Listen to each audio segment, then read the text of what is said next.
Hello everyone, अस्सलाम वालेकुम। Welcome to today's session. जो हमारा आज का सेशन है वो हमारे स्पीकर हैं Mohammad Rafe. Rafe is a final year student at the small institute of technology and he will give us a tour about the Vanilla JS. So Rafe, this is floor is yours. You can start. अस्सलाम वालेकुम। हमारा जैसे कि आज का topic है vanilla JS. सबसे पहले देखते हैं वनीला जेएस है क्या चीज़।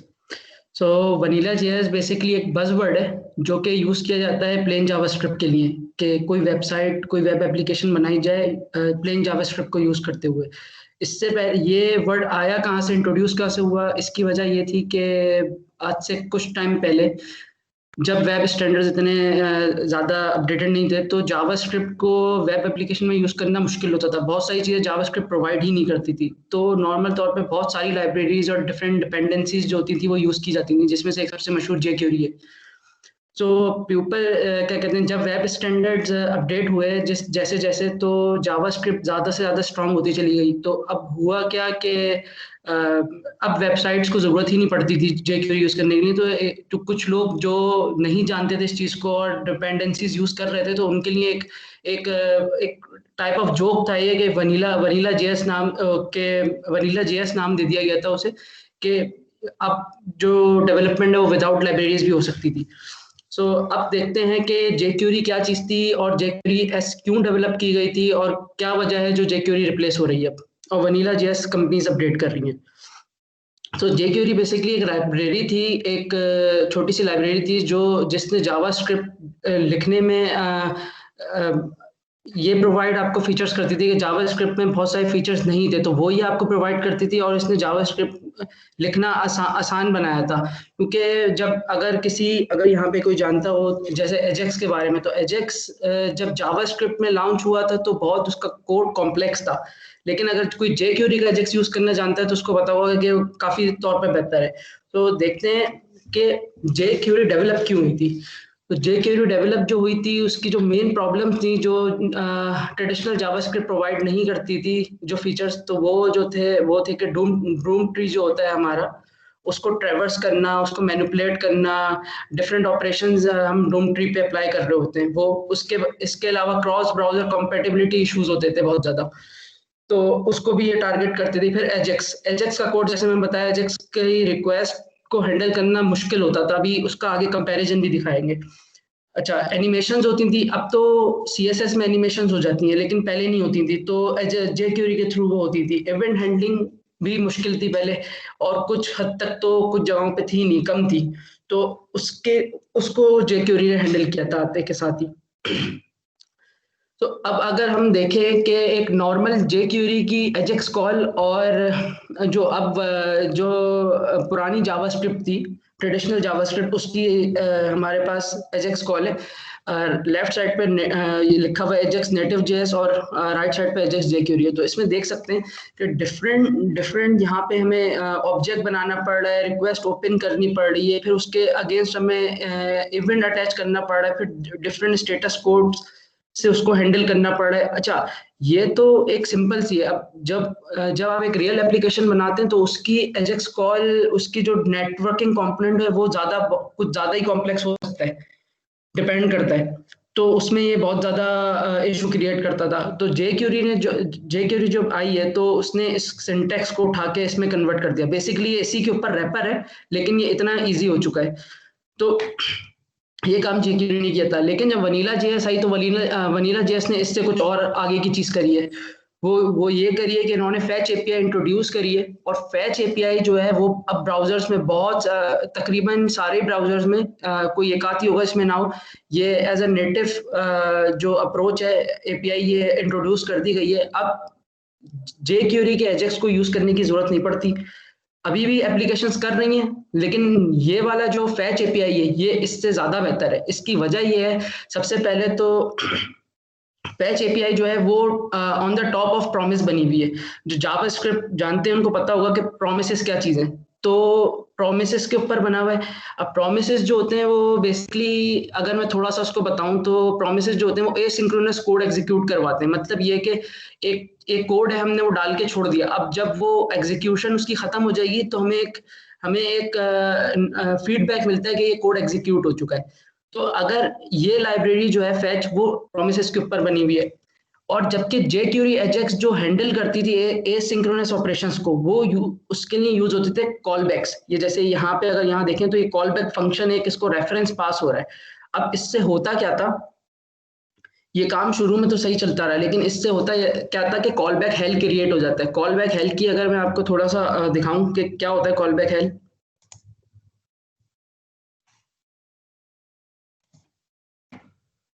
तो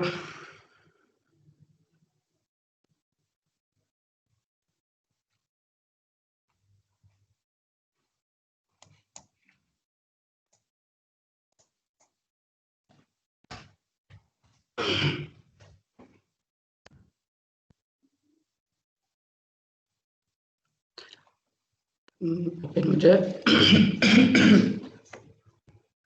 ये देखें, अब होता क्या था, जब एक कॉल बैक आती थी हम कॉल बैक्स पास करते थे। कॉल बैक्स में होता ये है कि ये कोड रीडेबिलिटी इतनी ज़्यादा ख़राब हो जाती है, कॉल के अंदर कॉल, कॉल के अंदर कॉल, तो इसका इशू ये होता है, ये आप फर्स्ट टाइम में तो बना ही लेंगे, लेकिन जब मेंटेनेंस इसकी होगी, बाद में किसी किस्म की कोड हैंडलिंग में इशू होगा, कोई बग आ गया, कुछ भी आपको नया फीचर ऐड करना है, तो ये इतना ज़्यादा कॉम्प्लेक्स होता जाएगा, और जिसमें जितने ज़्यादा आप फंक्शनलिटी डालने की कोशिश करेंगे उतना ज़्यादा कॉम्प्लेक्स होता जाएगा। इसके अलावा अगर हम प्रोमिसेस की बात करते हैं, तो प्रोमिसेस में आप डॉट देन करके, डॉट देन का फंक्शन यूज होता है, उसमें आप कॉल बैक्स बेसिकली अटैच कर रहे होते हैं, तो ये बहुत ज़्यादा सिंपल और इजी रहता है।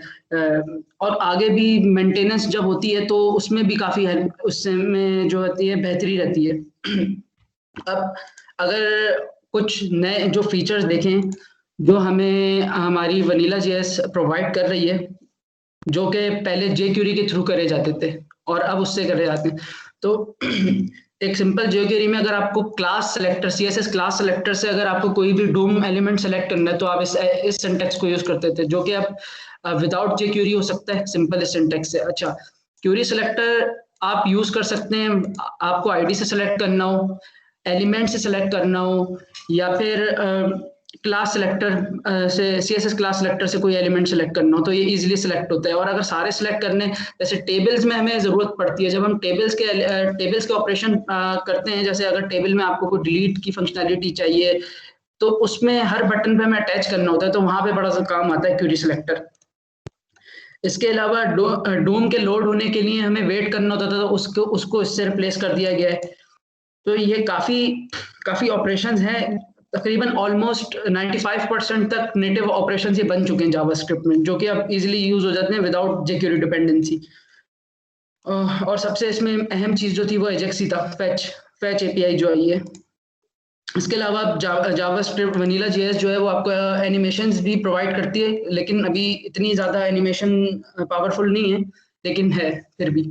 अच्छा, अब बात करते हैं कि कंपनीज क्यों ड्रॉप कर रही हैं jQuery को और क्यों वनीला जेएस की तरफ आ रही हैं। इसकी सबसे बड़ी वजह तो ये कि ये बेसिकली एक बंदे का कमेंट है एक फोरम से, एक डेवलपर का, तो 95% ऑफ jQuery जो है वो ऑलरेडी आपको ब्राउजर प्रोवाइड कर देता है, जो jQuery के बेसिकली फीचर्स थे। अब उसकी ज़रूरत ही नहीं है कि आप जो है वो एक अलग से डिपेंडेंसी डालें और उसको यूज़ करें, जबकि अब ये आपको, और जो वनीला जावास्क्रिप्ट है वो फास्टर एग्जीक्यूशन में एक चीज़ वो, दूसरी चीज़ ये आपकी वेस्ट ऑफ बैंडविड्थ बचाएगी, क्योंकि अगर आप नॉर्मल ही एक jQuery के बंडल की बात करें, मिनिफाइड बंडल, वही 55 KB का पड़ता है, तो उससे जो है क्या कहते हैं, एप्लीकेशन की एफिशिएंसी और परफॉर्मेंस टाइम बेहतर होगा। वनीला जावास्क्रिप्ट प्रोवाइड क्या कर रही है, वनीला जावास्क्रिप्ट आपको क्यूरी सेलेक्टर्स प्रोवाइड कर रही है, एलिमेंट क्लासेस प्रोवाइड कर रही है, फैच प्रोवाइड कर रही है, ऐड इवेंट लिस्टनर्स, आप किसी भी तरीके से बहुत ही फ्लेक्सिबल तौर पे किसी भी इवेंट्स को आप हैंडल कर सकते हैं ये तो इजिली। अब हमारे पास जो दूसरी वजह है कि कंपनीज वनीला जेएस को क्यों प्रेफर करना शुरू कर रही है, अब ये बहुत अहम वजह है। सबसे पहले तो यहाँ पे एक सवाल हो सकता है कि हम वनीला जेएस, एक प्लेन जावास्क्रिप्ट को क्यों यूज करें, इतने सारे फ्रेमवर्क्स पड़े हुए हैं, रिएक्ट है, व्यू, एंगुलर है, उनको क्यों नहीं यूज करें। तो सबसे पहली बात तो ये कि फ्रेमवर्क जो होता है, कोई भी फ्रेमवर्क वो किसी डेडिकेटेड प्रॉब्लम को सॉल्व करने के लिए बनाया जाता है। जैसे फेसबुक की बात करें तो फेसबुक को अपने फीडबैक्स प्रॉब्लम की वजह से रिएक्ट बनाना था, क्योंकि उनको पेजेस रिफ्रेश नहीं करने, रियल टाइम डाटा आएगा और रियल टाइम पेज चंक्स जो हैं वो अपडेट होंगे। तो रिएक्ट की वजह ये थी। तो ऐसा पॉसिबल नहीं है कुछ केसेस में हर वक्त हमेशा कि आपका जो है ना, जो एक रिएक्ट व्यू की बात करें तो वो हमेशा सेट हो जाएगा आपके प्रॉब्लम के सॉल्यूशन में। ऐसा हो सकता है कि वो ना बैठ रहा हो और आपको कुछ और सोचना पड़े, कोई भी फ्रेमवर्क ना बैठ रहा हो, तो आप उसमें या तो आप चेंज करोगे या तो आप अपना कुछ डिजाइन करोगे। तो पहली चीज तो ये। और जो बिग प्रोजेक्ट्स, जो बिग कंपनीज हैं, उनका यही इशू है, क्योंकि उनके डिफरेंट प्रॉब्लम्स हैं और वो डिफरेंट तरीके के उनके सॉल्यूशंस होते हैं। दूसरा प्रॉब्लम ये है कि आर्किटेक्ट का इशू आता है। हो सकता है आपके एप्लीकेशन के जो ये भी इशू बड़े प्रोजेक्ट्स में आएगा।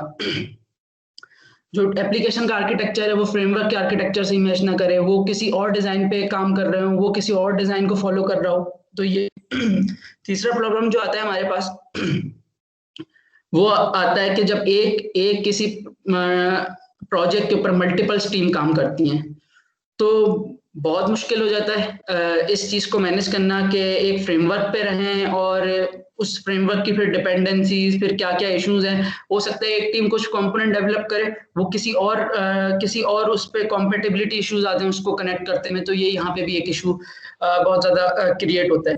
तो इसी वजह से कंपनीज जो है, जो बड़ी कंपनीज हैं, जिसमें आगे आगे नाम आएगा कि कौन कंपनीज शिफ्ट हो गई और कौन कंपनीज करंटली यूज कर रही हैं। तो ये इन वजहों की वजह से जो कंपनीज हैं वो वनीला जेएस को प्रेफर कर रही हैं और जो नहीं थी वो ट्रांसफर हो रही हैं। अब जो कंपनीज वनीला जेएस के ऊपर ट्रांसफर हुई हैं रिसेंटली, उसमें सबसे पहले तो बूटस्ट्रैप है और उसके बाद गिटहब है। तो अगर बूटस्ट्रैप की बात करें तो बूटस्ट्रैप का जो लेटेस्ट वर्जन है, जो अभी तक ऑफिशियल रिलीज नहीं हुआ है, लेकिन इसका अल्फा वर्जन काफी पहले से रिलीज्ड है और अभी रिसेंटली पिछले वीक में बीटा वर्जन इसका रिलीज हुआ है फर्स्ट।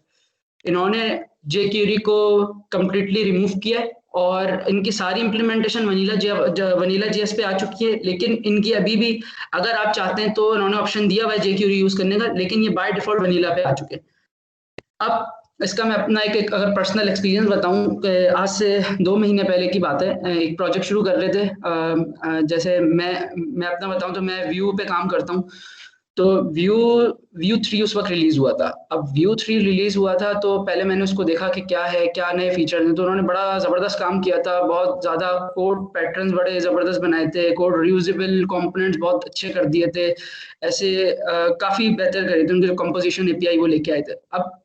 अब जब बारी आई कि सीएसएस फ्रेमवर्क्स देखे जाएं जो सपोर्टेबल हैं, तो बूटस्ट्रैप सबसे पहले देखा। तो बूटस्ट्रैप जो था व्यू का अपना भी बूटस्ट्रैप है, जो उन्होंने बूटस्ट्रैप के ही डेवलपर्स ने बनाया हुआ है, लेकिन वो व्यू 3 को सपोर्ट नहीं कर रहा था क्योंकि वो डिपेंडेंसी इशू था, क्योंकि वो व्यू 2 पे बना हुआ था और व्यू 3 लॉन्च हो चुका था। अब जो नेटिव व्यू बूटस्ट्रैप है, जो प्लेन बूटस्ट्रैप है, उसकी बात करें तो वो उसमें इशू आ रहा था jQuery का। अब जो प्लेन सीएसएस जो उसमें जो चीजें जो सीएसएस से चलेंगी सिर्फ, वो तो चल जाती, वो कोई मसला नहीं था, साइट डिजाइन में थी। लेकिन जो इंटरेक्टिव एलिमेंट्स थे, मॉडल हो गया, पॉप अवर्स हो गए और दूसरी चीजें होती हैं, अलर्ट्स होते हैं, वो सब चलते jQuery से। और व्यू के जो कम्युनिटी है वो मना करती है और बिल्कुल भी रेकमेंडेड नहीं है jQuery यूज करना वहाँ पे। और दूसरी चीज ये कि उनके जो डॉलर के जो ऑब्जेक्ट क्रिएट होता है वो कॉन्फ्लिक्ट कर जाएंगे आपस में। तो हमें उस वक्त भी कुछ लोगों ने रेकमेंड किया था कि आप ये बूटस्ट्रैप यूज करें, लेकिन अब उस वक्त इतना ज्यादा ऑफिशियल नहीं था, ना बीटा वर्जन लॉन्च हुआ था उसका, तो हमें उसको स्किप करना पड़ा और व्यू 2 पे आना पड़ा। हालांकि अगर ये उस वक्त रिलीज होता तो ये इजीली इंटीग्रेट होता उसमें, इसको कोई भी मसला नहीं होता क्योंकि नेटिव लिखा हुआ है, नेटिव जावास्क्रिप्ट में लिखा हुआ है। तो बूटस्ट्रैप का जो अब 5th वर्जन है, इससे इसका स्कोप भी बड़ा होगा, क्योंकि अब ये बहुत सारे जो प्रोजेक्ट्स जो बूटस्ट्रैप नहीं यूज कर पा रहे थे और उनके अपने अपने बूटस्ट्रैप लिखे हुए थे, जैसे रिएक्ट का भी अपना आई थिंक सो बूटस्ट्रैप है, तो अब वो इस बूटस्ट्रैप को भी यूज कर सकेंगे बहुत इजीली तौर पे। दूसरा, अगर हम गिटहब की बात करें तो गिटहब ने इंक्रीमेंटली jQuery को रिमूव किया है और इसका एक ट्वीट है जो इन्हीं के एक डेवलपर ने ट्वीट किया था, और ये 2018 में ये कंप्लीटली तौर पे जो है ये रिमूव कर चुके हैं jQuery को अपने फ्रंट एंड से। और अब बेसिकली इन्होंने बताया था कि हम क्या क्या कर रहे हैं, किस किस चीज को हमने किससे रिप्लेस किया हुआ है। तो इन्होंने क्यूरी सेलेक्टर यूज किया है, एजेक्स फैच यूज कर रहे हैं एजेक्स के लिए ये इवेंट हैंडलिंग ये उससे कर रहे हैं। इसके अलावा काफ़ी इनके कस्टम एलिमेंट्स बिल्ड कर रहे हैं। अच्छा, अगर किसी को देखना हो तो ये बड़ा ज़बरदस्त इन्होंने एक चीज़ यहाँ पे इन्होंने आर्टिकल लिखा है। इन्होंने पूरा एनालिसिस किया है कि क्यों हटाई है, क्या वजह है, क्या वेब स्टैंडर्ड्स अपडेट हो रहे हैं, जेक्यूरी उससे कॉम्पीट नहीं कर पा रही और इस वजह से, और काफ़ी चीज़ें पूरा बड़ा ज़बरदस्त इन्होंने लिखा हुआ था। तो इन्होंने बेसिकली ये रिमूव किया है और उसके ऊपर पूरा इन्होंने जो है अपना वो दिया हुआ है यहाँ पे। अब अगर हम यहाँ ये बात करें कि हम वनीला जावास्क्रिप्ट क्यों सीखें, क्यों उसके ऊपर कमांड होनी चाहिए बेहतर, तो उसमें सबसे पहले तो आ जाता है कि आप कंट्रीब्यूशन कर सकते हैं। जो भी करंट फ्रेमवर्क्स हम यूज़ कर रहे होते हैं, उसमें बग्स होते हैं, कोई हो सकता है आपको फीचर समझ में आया ये होना चाहिए इसमें, ये क्यों नहीं है, तो आप उसमें कंट्रीब्यूट कर सकते हैं। दूसरी अहम चीज़, कोई भी प्रोजेक्ट शुरू करने से पहले अगर जावास्क्रिप्ट पे कमांड नहीं है तो आप कंफ्यूज हो गए कि कौन सा फ्रेमवर्क उठाएं, फिर बंदा उसी तरफ चले आता है जो उसको आता है, वो दूसरा देखता ही नहीं है कि यार ये दूसरा फ्रेमवर्क जो है वो इससे बेहतर सॉल्यूशन हमें प्रोवाइड कर रहा है। तो अगर जावास्क्रिप्ट आती होगी अच्छी तो पता होगा कि कौन सा आपको जो है वो बेस्ट फ्रेमवर्क रहेगा। दूसरी चीज, अगर आप जावास्क्रिप्ट के चीते हो तो आप फिर इस पे ये फिर डिपेंड ही नहीं करता कि आप रिएक्ट यूज करो, व्यू यूज करो या एंगुलर या कोई भी, बहुत सारे फ्रेमवर्क्स हैं जावास्क्रिप्ट के, कोई भी यूज करो, जो भी आपके रिक्वायरमेंट आती है आप उसमें बनाओगे और बहुत ही जबरदस्त फीचर्स आप उनको बना के दोगे बहुत शॉर्ट टाइम इंटरवल में, क्योंकि आपको ये सीखना ही नहीं, आधा पौना घंटा लगाओगे एक रिएक्ट या व्यू में, अगर नए भी हो तो समझ में आ जाएगा कैसे काम कर रहे हैं, तो वो कोई मसला ही नहीं होगा। तो तीसरी बड़ी चीज है वो जो फेस करते हैं वो ये है कि जो जावास्क्रिप्ट पे काम कर रहे होते हैं और अपने फन टाइम के लिए वो कंपोनेंट्स बना लेते हैं, किसी एक प्रोजेक्ट में किसी चीज़ की ज़रूरत पड़ी उसमें ही एक लाइब्रेरी लिख ली, फॉर एग्जांपल ग्राफ्स हैं, ग्राफ की कोई लाइब्रेरी लिख रही या किसी और तरीके की एनिमेशन टाइप किसी मज़ेदार चीज़ की लाइब्रेरी लिख रही, तो उसका फ़ायदा ये होता है कि आप जो ऑनलाइन जो जॉब्स ऑफर्स होती हैं उसमें अगर आपकी वो चली गई तो किसी को पसंद आ गई तो आपको जॉब ऑफर आ सकती है अच्छी। तीसरी चीज जो है वो आपकी बग्स आप पकड़ सकते हो और अपनी पुल रिक्वेस्ट जनरेट कर सकते हो, अपने सॉल्यूशन दे सकते हो, आपकी ऑनलाइन जो है वो ओपन सोर्स कंट्रीब्यूशन इसमें हो जाएगी। तो वनीला जेएस के ये कुछ फवायद हैं। जो अब बात करें कि फेसबुक, गूगल, यूट्यूब, ये वो लोग हैं, ये वो टेक जाइंट्स हैं जो वनीला जेएस को यूज कर रहे हैं और इसको यूज करते हुए बड़े जबरदस्त फ्रेमवर्क्स लिख रहे हैं और अपने कंपोनेंट्स बना रहे हैं। जैसे बात करें तो फेसबुक ने रिएक्ट लिखा है, गूगल इस वक्त जो है वो गूगल में जो एंगुलर की टीम है वो एंगुलर की डेवलपमेंट को लीड करती है। तो इसी तरह यूट्यूब की अगर बात करें, आगे एग्जांपल में से मैंने यूट्यूब की ही बात करी है, तो यूट्यूब इनमें से कोई भी फ्रेमवर्क यूज नहीं कर रही है, ना रिएक्ट, ना व्यू, ना ये स्वेलेट, यहाँ हालांकि एंगुलर भी, क्योंकि एंगुलर भी यूज नहीं कर रही, इसकी वजह ये कि एंगुलर भी इसलिए बोला क्योंकि गूगल बेसिकली लीड कर रहा है एंगुलर को, गूगल के कुछ पार्ट एंगुलर में हैं लेकिन यूट्यूब नहीं है। यूट्यूब क्या कर रही है बेसिकली, यूट्यूब का मैंने एक कंपोनेंट लिया है, लेकिन उस कंपोनेंट को बताने से पहले बताऊं कि जो लोग एसपीए को जानते हैं, सिंगल पेज एप्लीकेशन पे काम करते हैं, तो उन्हें ये पता होगा कि सिंगल पेज वेब एप्लीकेशन की एक नेचर होती है और वो ये नेचर ये होती है कि जब भी कोई आप पेज चेंज करते हैं तो सिर्फ चंक्स अपडेट होते हैं, पूरा ब्राउजर लोड नहीं होता। ये देखें, जब मैं होम पे जाऊंगा तो सिर्फ ये चंक अपडेट होगा लेकिन बाकी कुछ भी अपडेट नहीं होगा। यहाँ पे ये जो हमारा मेन्यू बार है वो यही रहेगा। तो ये हर तकरीबन सारी एसपीए फ्रेमवर्क्स जो हैं ये उनकी नेचर होती है। तो यूट्यूब जो है, यूट्यूब ने बाकायदा इसके लिए अपनी लाइब्रेरी बनाई हुई है और वो ये यूज करता है, एसपीएफ, स्ट्रक्चर्ड पेज फ्रेगमेंट। तो बेसिकली कहने का मकसद यही है कि जो लोग वनीला जावास्क्रिप्ट को जानते हैं तो वो इन जैसे बड़े बड़े फ्रेमवर्क बना भी सकते हैं और इनमें इनके जो बग्स हैं वो रिजॉल्व कर सकते हैं। So that's the end from my side. Thank you sir, over to you. Alright, can you hear me Rafe? जी सर। ओके, तो आई होप कि कुछ सवालात होंगे, तो हम सवालात की तरफ आते हैं। सो कुछ सवालात मेरे हैं। तो माय फर्स्ट क्वेश्चन इज़ कि वनीला जेएस का मतलब है कि प्योर जावास्क्रिप्ट, क्या यही जी वनीला सर। जेएस का मतलब है? जी सर। अच्छा, तो पहले जो हम प्योर जावास्क्रिप्ट को क्यों यूज़ नहीं करते थे, यानी कि क्यों इतने सारे फ्रेमवर्क बने? तो क्या अब हमें इन फ्रेमवर्क की ज़रूरत नहीं है, या हमें ये फ्रेमवर्क की ज़रूरत अभी भी रहेगी? सर फ्रेमवर्क की ज़रूरत तो रहेगी अभी भी, क्योंकि वजह ये होती है कि फ्रेमवर्क, कोई भी एक फ्रेमवर्क जो होता है वो आपको बहुत सारे टूल्स प्रोवाइड करता है जिससे प्रोडक्टिविटी बढ़ती है और टाइम कम होता है। लेकिन मसला ये आता है कि जो बिग प्रोजेक्ट्स हैं, जो जिसमें बहुत सारे कंपोनेंट्स हो सकते हैं, मॉड्यूल्स हो सकते हैं, तो उसमें हम ये नहीं मेक श्योर कर सकते कि पूरा का पूरा एक प्रोजेक्ट एक फ्रेमवर्क में लिखा जाएगा। फिर मसला ये होता है कि जैसे जैसे टाइम गुजरता है, फ्रेमवर्क अपडेट होते जाते हैं, पुरानी कॉम्पेटिबिलिटी इश्यूज आते रहते हैं, तो ये वजह होती है। तो फ्रेम जो नॉर्मल प्रोजेक्ट्स हैं वो तो चल सकते हैं, लेकिन ये कहना है कि पूरा प्रोजेक्ट जो है उसके डिफरेंट मॉड्यूल्स भी एक फ्रेमवर्क में रहेंगे, ये मुश्किल है और ये शायद पॉसिबल भी ना हो। अच्छा, पार्टिसिपेंट्स, अगर आप में से किसी को भी सवाल करना है, you can raise the hand, then we can unmute you people. जब तक सवाल नहीं आते हैं तब तक मैं अपने सवाल करता हूँ। राफे, अगर किसी को वनीला जेएस सीखनी है तो what step they should perform? Sir अगर किसी को वनीला जेएस सीखनी है तो बेसिकली तो बहुत सारी वीडियोस हैं, बहुत सारे आर्टिकल्स हैं।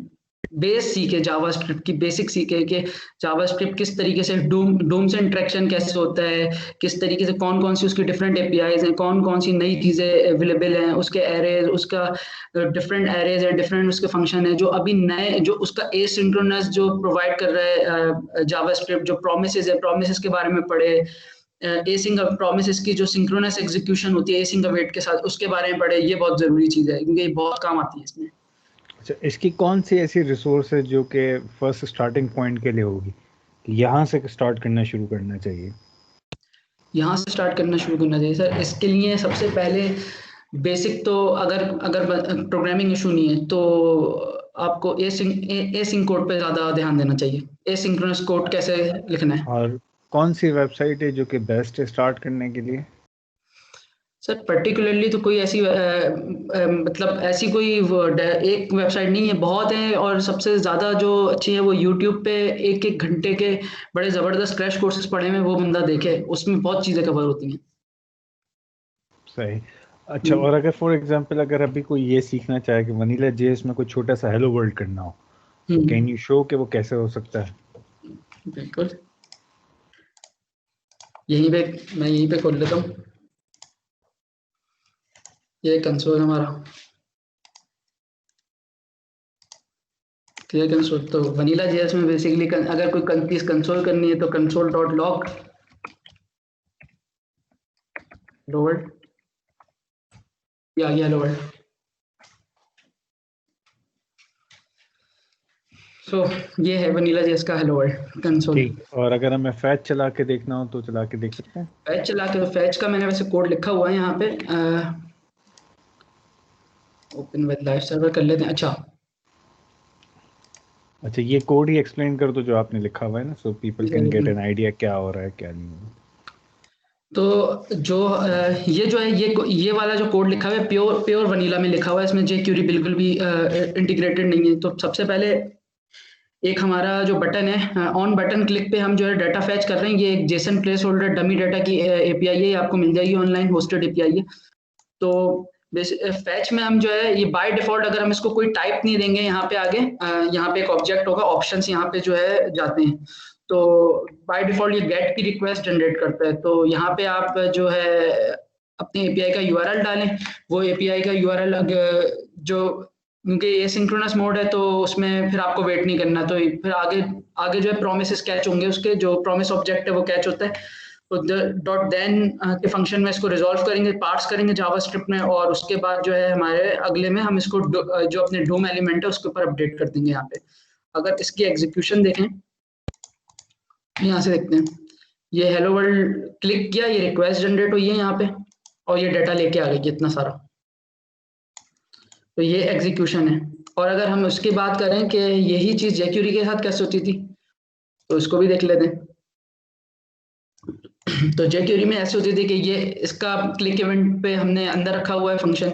ये एजेक्स कॉल होती थी, एजेक्स कॉल में आप यूआरएल टाइप डिफाइन करते थे, फिर एक कॉल बैक असाइन करते थे उसको कि जब ये सक्सेस हो जाएगा तो उसके बाद क्या करना है। तो यही चीज होती थी। और अगर इसको चलाएं तो इसका रिजल्ट कहाँ है, ये रहा। इसको चलाएंगे तो ये सेम रिजल्ट, बस उसके इम्प्लीमेंटेशन का फर्क है।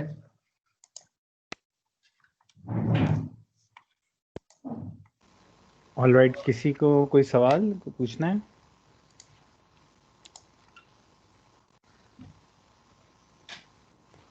Alright, thank you Rafe, thanks for this thing.